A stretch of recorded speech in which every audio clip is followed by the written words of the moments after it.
flip chip bonding. What is flip chip bonding? We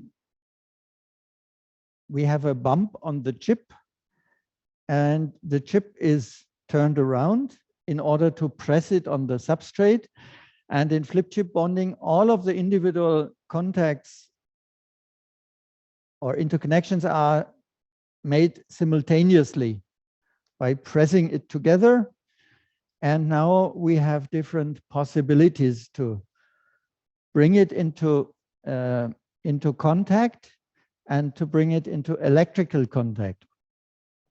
One idea is thermocompression. Thermocompression can be done, for instance, taking a bump or a ball from ball bonding made with a wire bond, and then the chip is pressed onto the substrate. The chip already carries the ball. It is pressed onto the substrate, and then we have a ultrasonic or thermocompression bond, and then we make, you could say it's like a ball bond going to both sides. That is possible. We often use it in my lab for special purpose applications.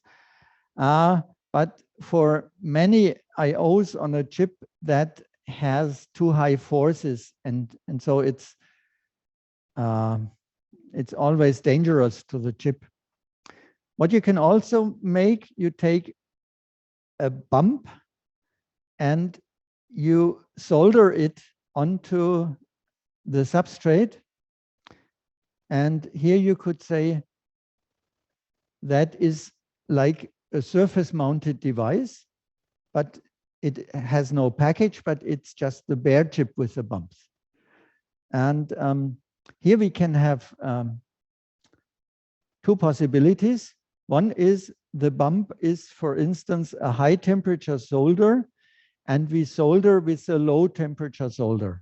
So that means the complete bump will not melt, but the solder will only wet that bump here. If you use indium for soldering, we could even solder against a gold bump, for instance. And so that means soldering while the bump is maintained. On the other hand, what is more frequent, we take the final solder also for the bump, and so the complete bump is molten in the process. So that's a low temperature solder bump where the bump temperature is the same like the soldering temperature. So then we get a uniform composition. Here we have two different solder compositions. That are the main processes. And then there are still other processes, which is using epoxy in order to glue the chip onto the substrate. Again, we can use a conductive bump, and we use an isotropic conductive epoxy. We have seen that already. It's this epoxy with the silver flakes in it, and we can just use that. Again, you could say that is like gluing a surface mounted device onto a hybrid circuit or such a thing. So that's quite straightforward. There are other processes. One is some people proposed just to use some conductive bump to press that on the board, on the substrate, and then while it is pressed, fill in adhesive and glue it together, and the glue keeps it under strain, and so the ball is always pressed onto the contact pad. That is reported in literature, and so in fact, I really don't know if it really works. But what works is we have a conductive adhesive which has a low content of particles that are conducting. Initially, it was gold balls, but that's too expensive, so we use very small plastic balls that are gold coated. And these are in the epoxy. And when you press that together, you only get point-wise contact here, but in these locations, all of the particles are so far apart that they cannot make a conducting path. And in that way, just by controlling the clearance between the two pads you bond together, you can decide whether it is conducting or not, and that's a so-called anisotropic conductive epoxy, and that is very frequently used in low-cost applications.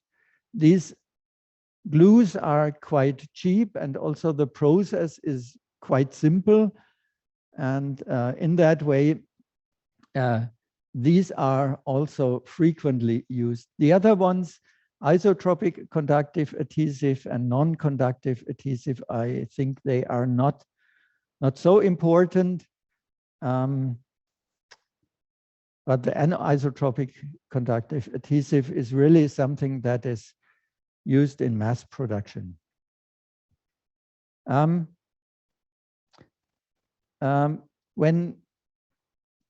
the IBM company developed the flip chip process around the year 1970, they developed it with melting lead bumps, and they used a process where they had a precision machine to position the chip above the substrate, bring it in contact, heat it, pull it apart a little, cool it, and then we have the finished bumps. I always tend to say that was a $1 million machine. And for one chip, it took you a minute. Not so good for mass production. At that time, you bought IBM computers for many millions of dollars. So maybe they could afford such an expensive process, but that's not possible anymore. In the meantime, after that, surface mount technology was developed, let's say until 1990. And after that, the pick and place machines, they became more and more precise. 2 years ago, we had a project and where we measured the scatter in pick and place accuracy after placement. And we thought we could measure the scatter from the placement. But the only scatter we found was because the measurement instruments were not precise enough. So that means placement accuracy in a modern pick and place machine is almost 10 times more accurate than you can measure the position. Strange situation. Normally, it should be the other way around. Measurement instrument should be 10 times more precise than what you want to measure. That means pick and place machines are extremely precise, and they can be used for flip chip placement. So as I said, flip chip soldered is nothing else but surface mount technology without package, you could say. Yeah. And in that way, you pick and place the chip, put it on the substrate. And now the trick is also by surface tension, we have a self-centering of that chip. And in the reflow soldering, and after the process, after the cooling, we can do a underfilling. That is a quite liquid epoxy, which glues the chip also on the board. And by that gluing process, the stress is taken from the solder joints, but the chip is mainly carried by the gluing, by the underfill mechanically, but electrically, of course, it is carried by the solder joints. So that's a modern flip chip process as it is now performed.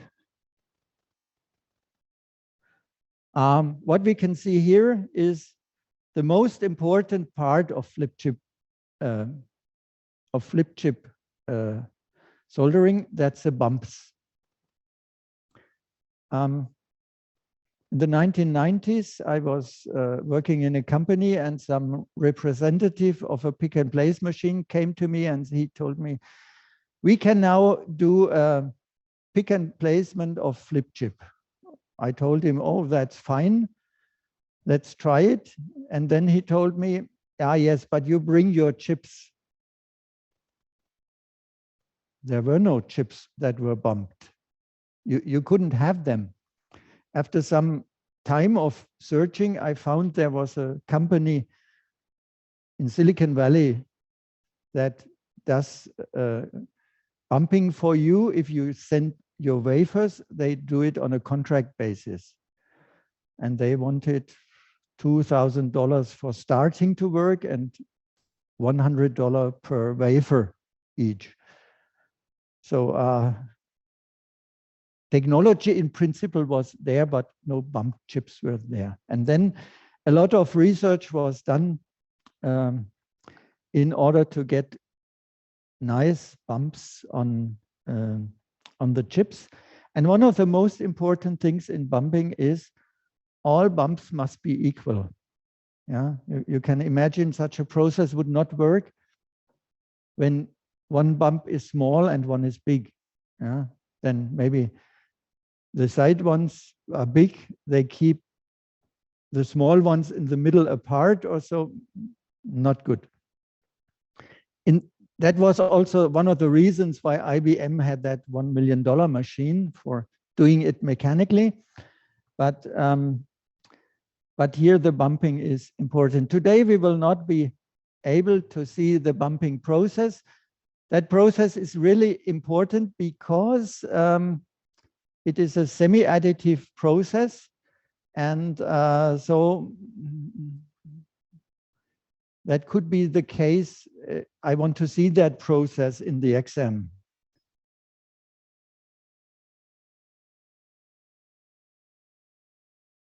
Now let's have a look. Yes.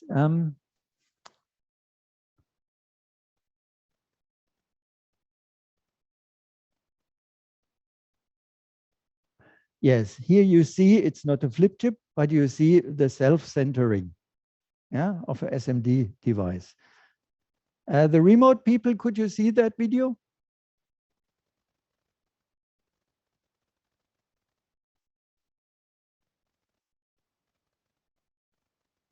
Okay, here we see the solder paste, it melts, and then by surface tension, the chip is brought in place. Unfortunately, I don't have such a thing of a flip chip, but it shows to you it works, self-centering. And that's much easier than the $1 million machine. Okay, for today we are finished. Thanks for your attention.